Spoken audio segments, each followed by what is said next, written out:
আওয়ামী আমলে গুম খুনের শিকার পরিবারের পাশে থাকার প্রতিশ্রুতি দিয়েছেন বিএনপি চেয়ারম্যান তারেক রহমান।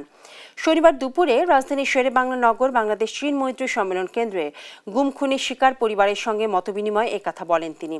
প্রধান অতিথির বক্তব্যে তিনি বলেন, আওয়ামী ফ্যাসিবাদ বিরোধী আন্দোলনের বিএনপির 1.5 লাখের বেশি নেতাকর্মীদের বিরুদ্ধে মামলা হয়েছে। এ সময় কৌশলের নামে বিএনপি নেতাকর্মীরা গুপ্ত রূপ ধারণ করেনি বলেও মন্তব্য করেন তিনি।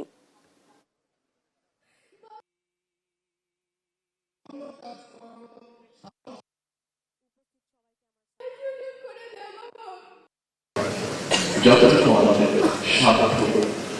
সামর্থ্য ছিল তা নিয়ে আমরা চেষ্টা করেছি আমাদের এই সজাগতা মানুষগুলোর পাশে গিয়ে দাঁড়ানো।